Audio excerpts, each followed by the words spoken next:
From Kansas State University, this is Agriculture Today. Eric Atkinson with you, and here's what's coming up. K-State's Jenny Ifft and John Holman will team up to talk about summer annual forage production and managing the risk associated with raising those forage crops. They'll discuss the agronomic factors at work in planting and growing forage this year, which of those most greatly impact that yield risk, and they'll go over the basics of the USDA'S Annual Forage Insurance program and how you producers can use that coverage to mitigate that risk. On this week's edition of Milk Lines, later on, K-State's Mike Brouk will talk about making contingency plans in the advent of forage and wheat straw shortages coming out of this summer growing season. That and more straight ahead on Agriculture Today.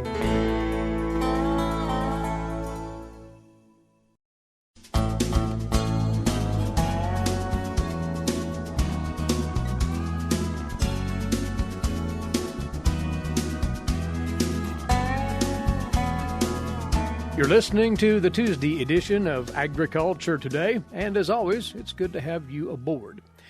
We'll focus on today's edition on annual forage production for livestock feeding purposes. We are into that time now when summer annual forages go into the ground, and we'll be looking at this from the vantage point not only of production, but of risk management for those crops. Joining us now, John Holman. He's a research and agronomist for K-State based in southwest Kansas, and he oversees the forage trials for the university every year. Jenny Ifft is with us as well from the Agricultural Economics Department at K-State, a risk management specialist. John, we'll start in the field, if we might, in this conversation, and talk about the types of annual forage we generally grow in Kansas. And it's quite a variety, isn't it? It sure is, Eric. And, there's can be a forage being grown every month of the year. We think about starting in the spring. We might plant spring oats or spring triticale. That would roll into the summer crop time period, which could be something like a forage sorghum or corn for silage. And then in the fall we might plant wheat for grazing or winter triticale for grazing. So and that's a little bit about what Jenny will talk about. But we can be growing forages any month throughout the whole growing season. And then when we think about the end use of that forage, we can actually utilize it several different ways. We can graze that forage. We can put that forage up for hay. And with the drought, particularly in western Kansas, there's a very high demand for that feed this year, and hay prices are very high. And then another option is putting that feed up as silage. And so many of these different types of forages we can also ensile. And we do have, before we bring Jenny and John, several forages that will be seeded within this roughly early to mid-June time frame, do we not? Right. We're kind of past the typical corn planting window, but now we're rolling into other forages, which could be forage sorghum sudan, millet, teff would be probably the primary species planted here in the next few weeks. You're here, Jenny, to talk about what's available to producers as far as insurance coverage for annual forages.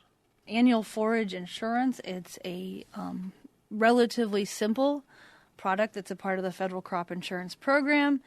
So if you grow an annual crop that can be used for forage, then you can get annual forage insurance, and it's relatively simple. It pays when it rains less than usual in your area. So by area, what I mean is what is called a grid, and there's a couple grids in every county. They're about 12 by 12, 12 by 15 miles, depending where you are. There's a deadline for signing up for this coverage, and that's why we're addressing it in the timely fashion here, we hope anyway. Yeah, the deadline's in a little bit more than a month, July 15th, and it takes some time to make those decisions, so we wanted to get this out well in advance. Yeah.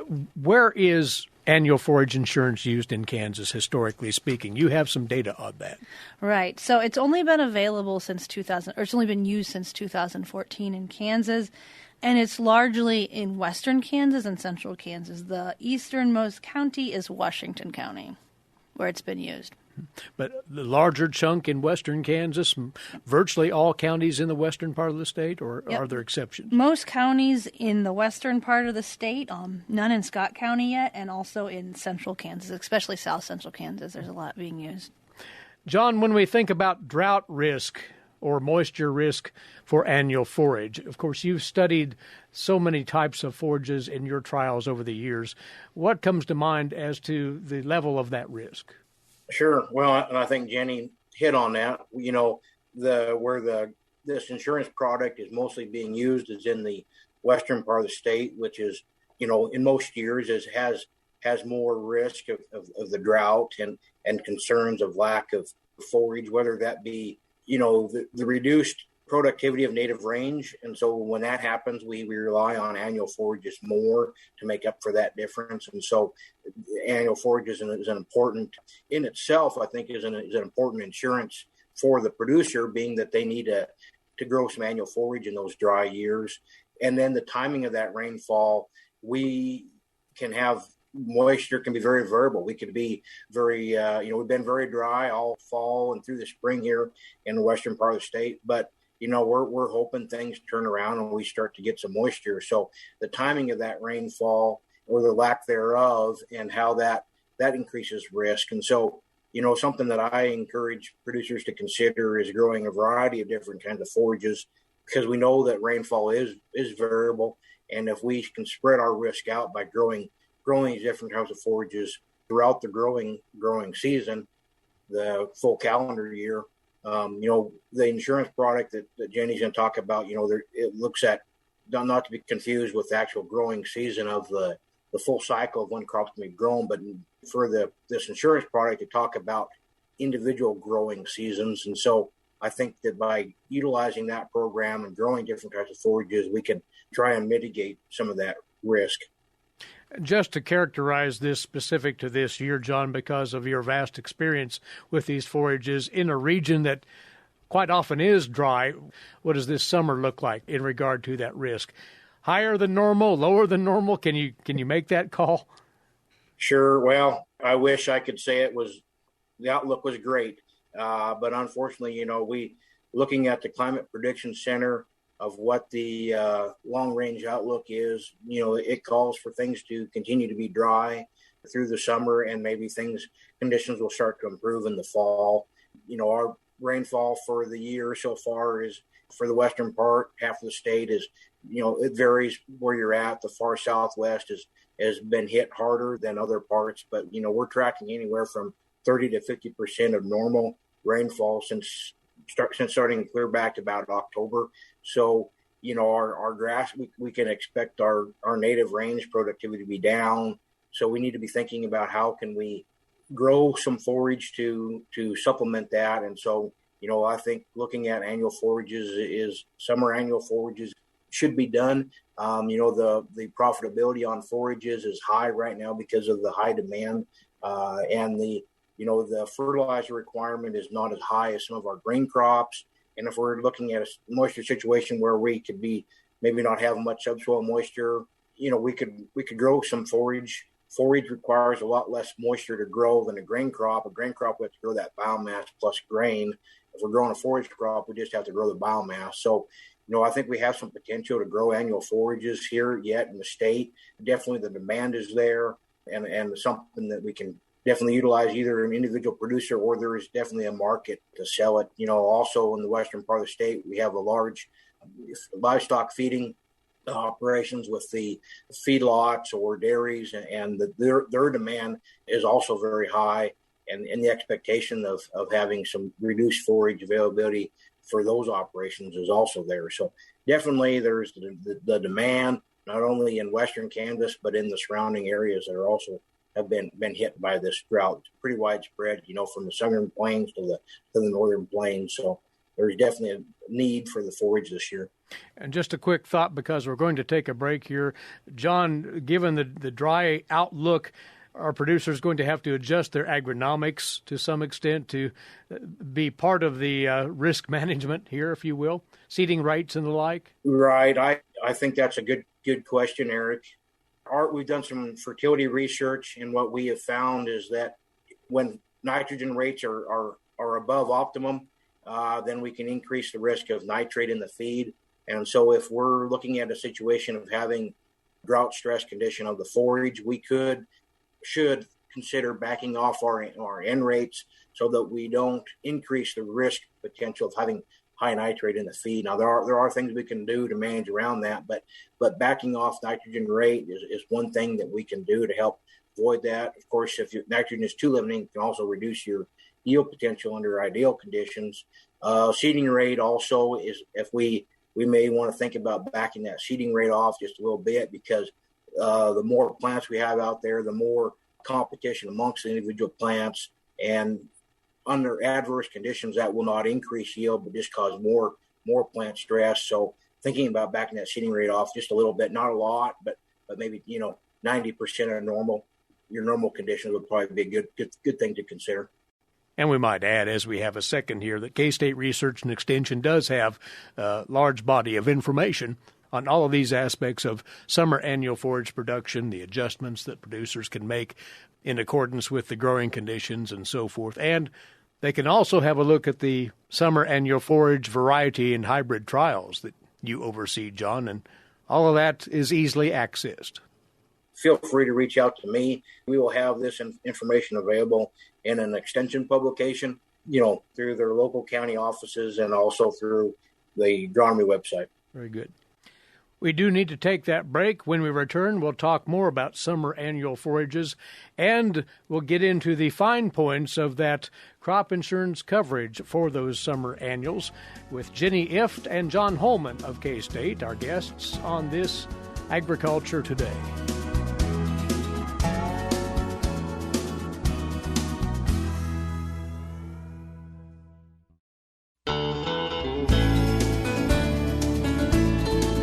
We are back now on Agriculture Today, talking summer annual forage production and managing the risk of that production. Along with us, research agronomist John Holman of K-State and risk management specialist at K-State, Jenny Ifft. And Jenny, you're here to allow us more on this annual forage insurance coverage that's available to producers. You shared some details earlier, but explain more about the decisions that a producer has to make to enlist their annual forage stands into this coverage. So annual forage insurance can be customized to an individual operation. This is something that a producer would work through with their insurance agent. So there's really three parts of how you can customize this. First of all, when you use it, when during the year. The second one is how much of a decline in precipitation or rainfall it takes to get a payment. And the last one is what is the value or the size of that payment. It corresponds to the estimated value of your crop. So first of all, when you use it. So like I said before, annual forage insurance is similar to pasture rangeland and forage, PRF. But one key way that it's different is that you have to select a growing season. And this growing season corresponds to when your annual forage crop is grown. These are 7-month periods, and they begin in 4 different months. The first one begins in September, the second one begins in December, the third in March, and the fourth in June. So 4 different growing seasons, they correspond to when you'd be growing that forage crop. So that's the first part. You can also, within that period, you can pick which months are the most important in terms of rainfall and getting a payout. The second decision, that relates to what level of decline in rainfall you need to trigger a payment. That's called the coverage level. So if you grow field crops, this is something that producers are probably useful. For annual forage, the coverage level corresponds to the drop in relative rainfall. So let's say you pick a coverage level of 80%. To trigger a payment, the rainfall would have to be 80% less than normal. Now, the less than normal is really important here. Some parts of the year have always been really dry in certain parts of the state. So let's say July is always dry. To trigger a payment under annual forage insurance, it would have to be even drier than usual. The third factor, the third decision that a producer has to make relates to the estimated value of your crop or the size of the payout. There's a standardized value that USDA uses for annual forage production in every county. That's called the base value. And that may not match the value of that crop or the needs of the producer for insurance coverage. So there's something called a productivity factor that they can use to scale that up or down. That's going to affect the size of your payout. So also I would go back in terms of the cost of this. You have all these decisions, and they all affect your cost. So I pulled some quotes anywhere from $3 to $50 an acre. It's all within the web of all of those details. So generally, if your growing season's in the winter, it's going to cost more. Summer costs less. Higher coverage levels cost more. Lower coverage levels cost less. If you use a high productivity factor, so that's increasing the value of your coverage, your costs go up. Lower, it goes down. We could go through an example, but it does get a bit complicated. There'll be examples on Ag Manager. Yes, and mentioning that because you can see a direct example of how that might work for a representative farm or crop at agmanager.info. John, want to bring you back in here and dip into your research results. What of all of those variables tends to influence the yield of our summer annuals the most? Moisture, of course, comes to mind, but it's not limited to just that, is it? Right. Mm-hmm. We've been doing research on annual forages for, over 10 years. And so we have a wide range of growing conditions of different moisture, plant available moisture, growing season precipitation, and temperature. And we've been looking at that and characterizing what conditions affect yield the most. And the main crops that we've focused on has been forage sorghum, double crop forage sorghum grown after, say, a wheat crop, winter triticale, spring triticale, and spring oat. Either the single crop forage sorghum or double crop forage sorghum, a lot of our summer annuals are going to have the highest yield potential, and then followed by the winter triticale, winter wheat type of crop, and then lastly our spring crops. And when we look at the yield response, so how much additional yield we get per inch of available moisture, the summer crop and winter crop are both pretty responsive. The spring crops are not near as responsive for two reasons. They do not have near the yield potential, and also they're more susceptible to heat stress. So that's an advantage of the summer crop compared to cools crops, is that they have really good tolerance for heat. And when we start thinking about adverse conditions in the growing season, in a dry year, we may be short of moisture, but also it's oftentimes coupled with adverse high temperatures, and these summer annuals can do a pretty good job of tolerating that. Whereas in a dry year coupled with hot spring, spring forages will not perform very well, and the yield of them is quickly and rapidly lost. If we look at the spring crop, we looked at certain months, and that's what is important about what Jenny's talking about, is the months that affect yield the most. And when we look at spring oat or spring triticale, for example, we find that February and April are really two key months for moisture, having moisture available in the growing season to increase yield.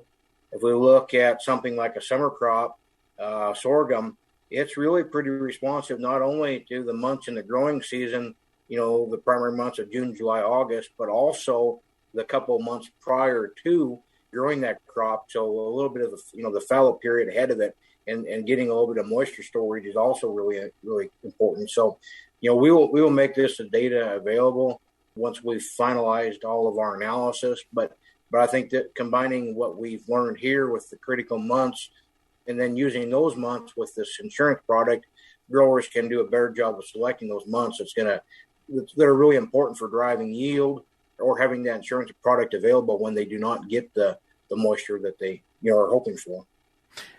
Well, Jenny, then back to the insurance coverage itself, and it's not a new product. It's been around for some years now, but what is the track record of it, past experiences of producers with annual forage coverage? Right. Well, in terms of the general experience with producers, it keeps growing gradually. So that's one sign that people, at least in certain parts of the state, are happy with it. One other way that you could perhaps measure the experience is how much people are putting into the program in premiums and getting back in indemnities. I did look at those numbers on a county level basis from 2014 to 2021. And in nearly all counties, I think there was about 6 that didn't, nearly all counties during that time period, if you added up each year, on the aggregate, producers were getting back more in indemnities than they paid in premiums. Now, if you're using it consistently over the long term, then you would expect all counties to eventually, producers in all counties, to get back more in indemnities than they pay in premiums. That's because there's a cost share with the federal government. The federal government pays for about half, depending on the coverage level. The federal government's paying at least half of the cost, and so over time, a producer should get back more in indemnities. There's no guarantee, but that is how it's designed. So, in closing here, is it a program that's easy to implement on the part of the producer, do you think? Well, like any insurance product, there is some learning, especially at the beginning, and it's important to go through some of those decisions I talked about with your agent to make sure that you're comfortable with it and you understand it. And that's especially true because there are, with the sort of area-based rainfall insurance, there are some disadvantages.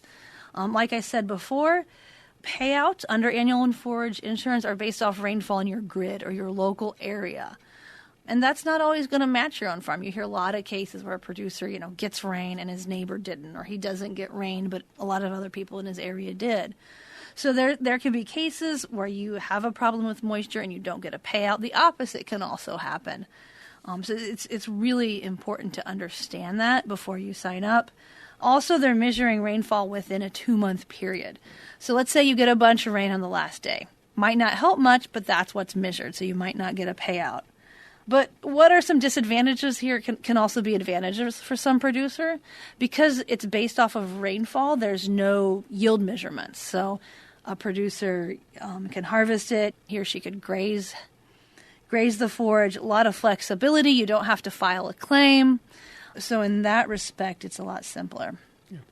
The conversation with your local insurance agent is paramount here, though, isn't it, if you're not familiar with this program?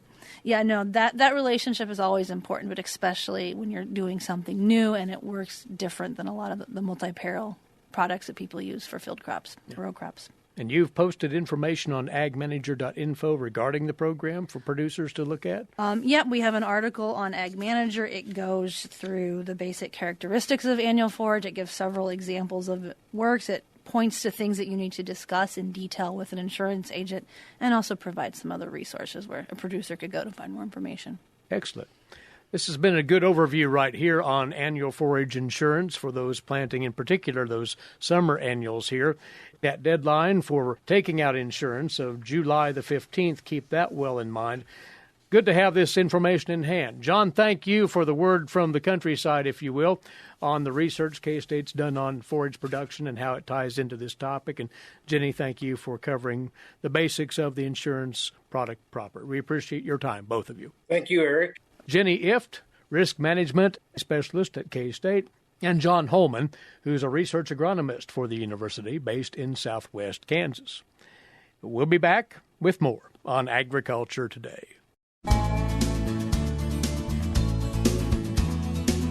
You're tuned in to Agriculture Today, and once more, we're around to time for another edition of Milk Lines. K-State Research and Extension Dairy Specialist Mike Brouk standing by to talk more about planning ahead for a couple of contingencies. Mike? Today I'd like to visit with our Kansas dairy producers concerning forage and bedding needs for 2022 and into 2023.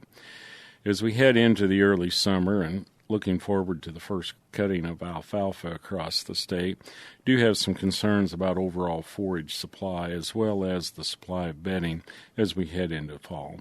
Alfalfa crop is kind of behind schedule from what we're used to here in the last at least few years.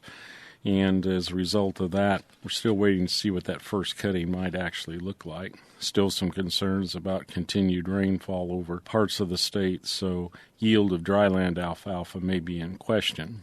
However, we'll just have to see what we are blessed with when it comes to rainfall in the next couple of months.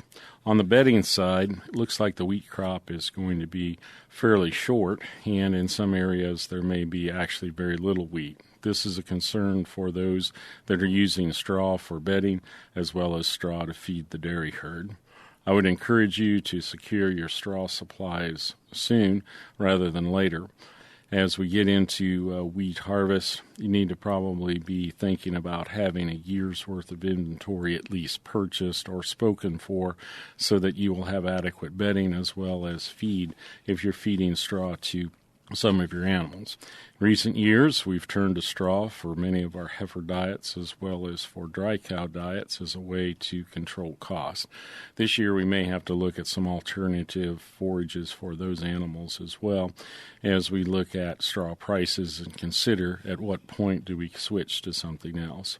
If you are considering other crops to feed for dry cow as well as heifer diets, small grains would be a possibility. However, again, unless they're already in the ground, and those that are in the ground are going to probably have reduced yield, that may not be much of an option.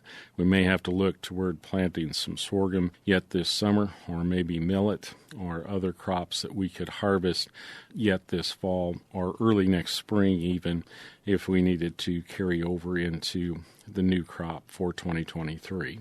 This is Mike Brouk with K-State Research and Extension, encouraging our dairy farmers to consider other choices for rough forages as well as bedding for their dairy herd and animals.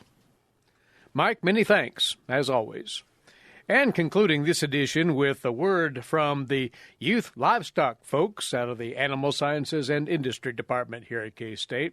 All small livestock and commercial heifer state nominations for the two state events, the Grand Drive at the Kansas State Fair and the Kansas Junior Livestock Show, are due a week from tomorrow, June the 15th. This includes commercial heifers, market swine, commercial gilts, market lambs, commercial ewes, and all meat goats. Animals must be submitted online by the 15th, as well as the completed and signed official DNA envelopes being postmarked by that date. And families entering also need to submit a copy of their receipt showing the list of all animals that were entered into the system for their family. The 2022 state livestock information has been released. It's available from the K-State Youth Livestock Program website. Quickly, that's asi.ksu.edu. Click on Research and Extension, and then on Youth Programs. No paper forms will be accepted this year. All nominations must be submitted online. Now, all families entering stock are encouraged to use the Specie Checklist as a guide to ensure that those nominations are complete upon submission. This resource can be found, again, at that website or through your local extension office. For more information on all of this, you can contact Lexi Hayes here at K-State. Easiest way to do so is via email, adhayes, Hayes, at ksu.edu. Again, Lexi at adhayes at ksu.edu. And with that, our time is away. Thanks for being along with us. Eric Atkinson here for Agriculture Today. This is the K-State Radio Network.